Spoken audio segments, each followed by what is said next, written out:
I made this review as I didn't see any other YouTube videos specifically addressing how comfortable an overnight flight from Montreal to Vienna, flying business class on Austrian Airlines' older 767-300 was. You can take it from me, the flight was great, and I'm really glad I took it, and I'd take it again, but there was one big drawback that I'll talk about at the end of the video. The seats are configured with the 1-2-1 setup, so if you're sitting in the middle seat, it's best to have someone you like sitting next to you. The seats were really comfortable, and they had all the standard adjustments that you'll see in most lie flat business class seats, including a nice massage option. The seat was really accommodating for eating a meal or watching a movie or doing both at the same time. But as you can see, the seat's like an older LED, and you had to press the buttons a couple of times, but I did manage to get the massage action going and found several comfortable positions to sit in. Hey, if you find this is helpful, just give me a like, give me a subscribe, that would be great. Marionettes being used for the flight safety videos was entertaining and amongst many nice touches, along with the friendly, accommodating crew. But, as others have pointed out, the amenity kit's pretty basic. Earplugs, toothbrush, with toothpaste, nice. And then the ubiquitous socks, the utility is still being discovered. And, oh look, there's more. Some sort of balm. Wonder kind of balm. And this has got to be a eye mask. And then a nice Vienna eye mask here. So beautiful. So pretty basic, like other people have said. It's actually a nice case. Probably going to hang on to this one. Austrian gives you some really nice headphones to use. Very comfortable, pretty good sound quality.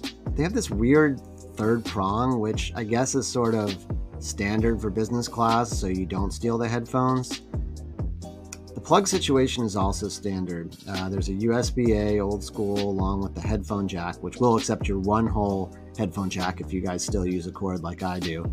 And then there's a universal power port, so your devices should be covered for charging. Still, we're in the past here, as a USB-C and a Bluetooth should be included. The video screen's 17 inches, but that includes the bezel, so we're really talking more like 15 inches, and the video screen is pretty responsive. I was impressed with the selection of movies, as it included a bunch of films I really wanted to see. There were many Oscar winners in there, and just a whole bunch. You can see there's like 108 all-time classics, 18 family and kids, only 31 Euro cinema and 24 Asian, but there's still 206 films in there. Not surprisingly, there's a bunch of TV shows. They all looked pretty good, frankly. They totaled up to 275, so if you're an English speaker, your entertainment needs are going to be covered by this flight. Air Austria also has a good reputation for their meals, and it's well deserved. I was not disappointed. As you can see here, there are gourmet offerings that are given to you by their Sky Chef. You're given a 4-course meal with extensive high-end alcohol available, including my favorite champagne, Nicolas Fayet, which I'm sure I'm mispronouncing. There was also a bread basket, which we had, and it had the semi-famous Austrian pretzel bread, which was absolutely delicious. The meal started out with a quinoa salad, and then we moved on to a Canadian cheese soup. Then a beef short rib was served, and if you were still hungry, we really weren't, they had dessert, which was a very nice cheese plate. Or there was a slightly sweet lemon mousse, which is not pictured, and I would not recommend it. I think that's about the only thing I wouldn't recommend from the flight. Everything was really yummy here. There was also breakfast service, but we slept through it. Speaking of sleep, the flight was 8 hours, so we were able to get some shut-eye. I slept for like 4, my son slept 2, and my wife slept at some point. She couldn't really track it. We still had enough sleep to push through our first day in Vienna and catch the sights before checking into our hotel, and then getting to sleep at a somewhat normal time. The lie-flat seats worked quite well, and they were maybe a little narrow, which is possibly why we didn't sleep the whole time. Still, they had enough space for my 5'10" frame. I would definitely go again.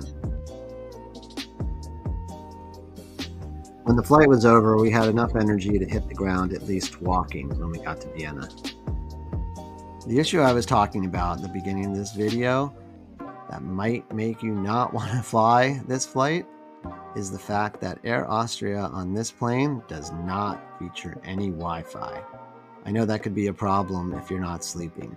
Still, we had a great time and we enjoyed our visit to Austria, seeing all the sights, and I highly recommend you go. Check out Vienna. It was so cool. Our family had a lovely time, and if you want to see where we stayed, you can see it in the next video. In the meantime, make sure to like and subscribe. See you guys in the next one.